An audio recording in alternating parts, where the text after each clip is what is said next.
Voilà, c'est reparti pour un tour. Donc en fait, vous voyez qu'on avance step by step, tranquillement. Il n'y a pas besoin de se précipiter, c'est pas du croquis, c'est plutôt du dessin. Alors il faut avoir du temps, évidemment, mais on n'est pas pressé, on peut s'arrêter, reprendre, bien que, comme je vous l'ai expliqué, les choses évoluent quand elles sont vivantes, comme ce que j'ai là-bas comme tulipes. Alors ici, on va aller voir un peu plus les tulipes. Les tulipes, en fait, sont très lumineuses, en particulier, il y a un côté clair, un côté foncé, un côté clair, un côté foncé. Donc, en fait, pour le côté clair, il y a un truc intéressant, c'est qu'on peut laisser apparaître, on peut ouvrir avec la gomme, vous voyez, et le clair va apparaître tout simplement parce qu'il n'y aura pas de trait. On n'est pas obligé de tout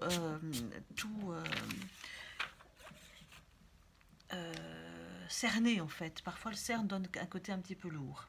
Donc là, on a ouvert, vous voyez, on a ouvert et on peut juste mettre un tout petit truc en haut pour montrer que voilà, ça s'arrête là.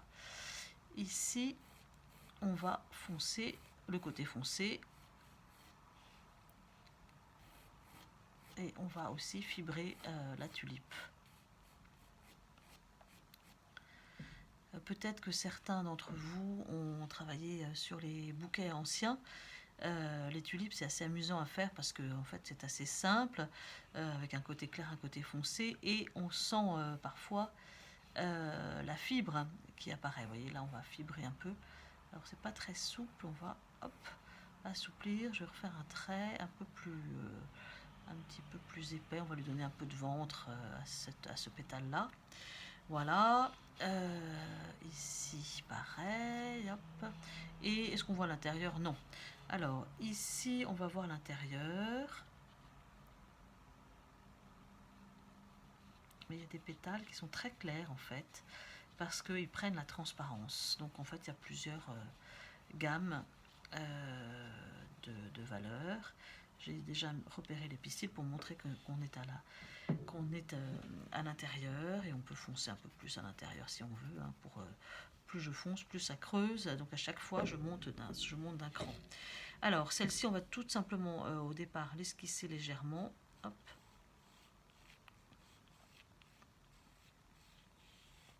En indiquant, mais vraiment très très très très léger, le côté clair et le côté foncé.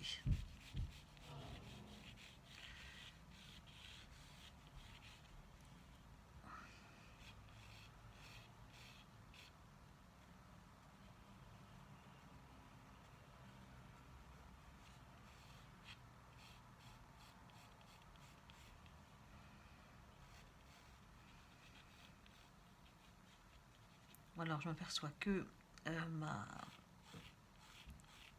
ma tige n'est pas bien placée, ou alors il faut que je change ma tulipe. C'est plus simple en fait quand on dessine, quand on corrige, il faut regarder ce qui est le plus simple à corriger.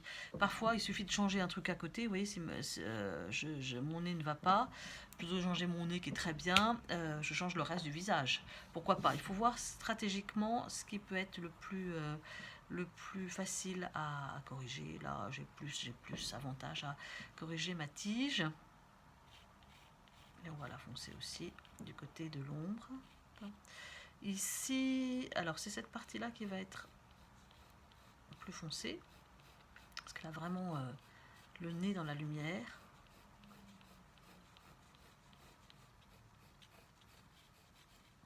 Alors je travaille sur une planche pour avoir le dessin en face de moi.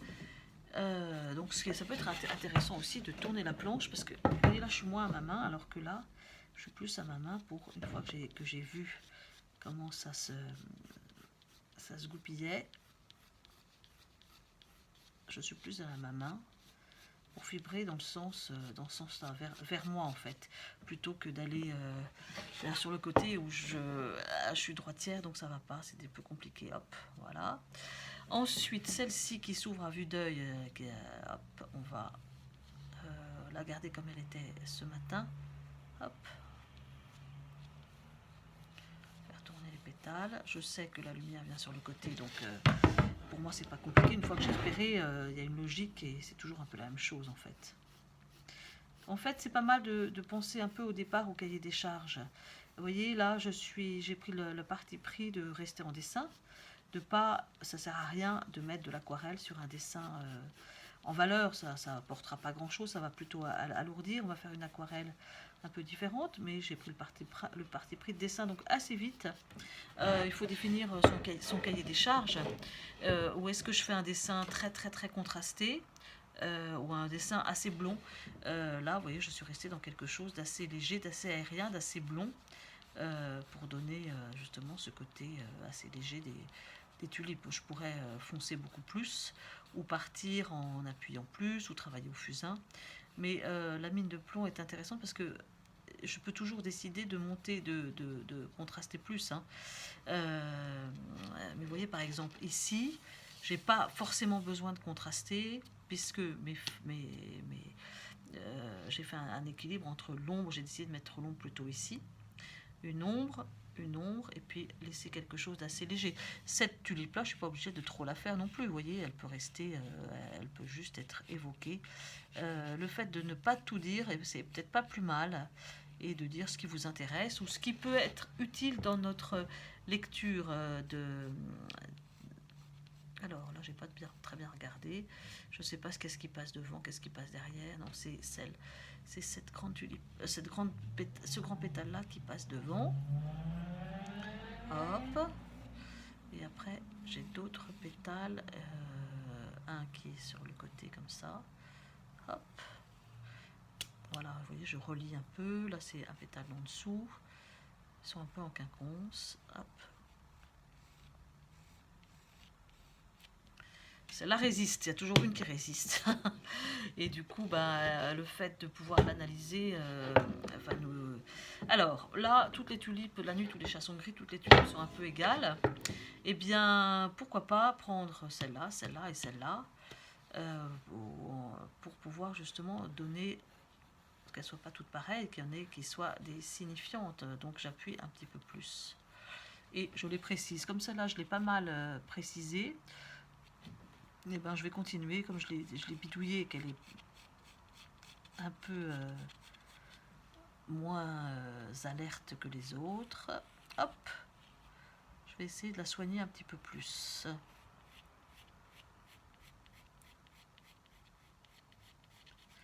Et j'ai un truc que j'avais pas vu, c'est que, hop, ici, en fait, c'est assez clair.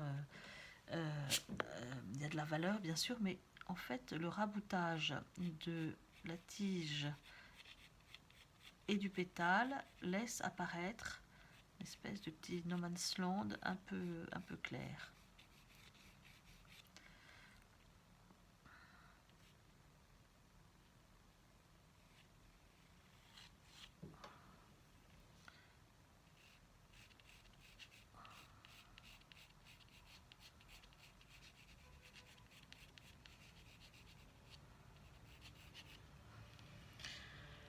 Voilà, donc là je lui ai fait des veines. Alors il faut essayer de garder le même style, de pas trop changer de style. Hein.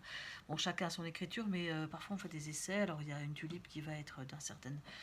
Là, vous voyez, le trait est un peu fort. Je vais essayer d'alléger le trait.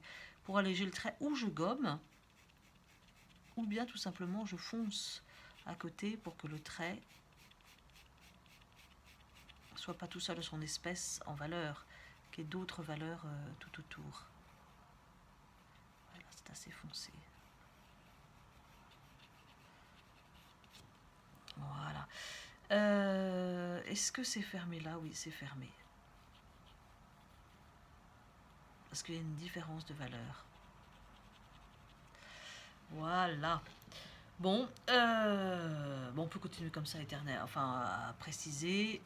Je vais changer de prendre un crayon un tout petit peu plus gras pour mettre des accents.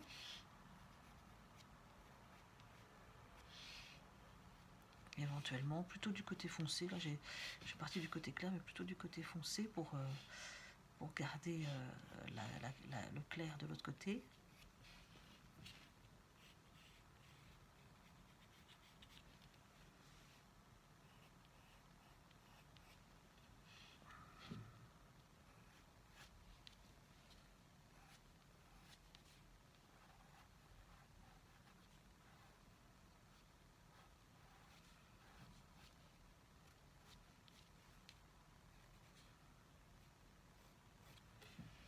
Voilà. Alors, la boîte de chocolat, on va la laisser comme ça. La boîte de chocolat, on va la laisser un peu comme ça. Elle est orange. Voilà, après, on peut, je vous dis, on peut continuer à creuser, à séparer les objets les uns des autres. Les objets sentants, ce sont les feuilles, hein, les éléments plutôt. Voilà ce qu'on peut faire assez rapidement, enfin à son rythme, mais c'est assez efficace. Voilà, la suite au prochain épisode.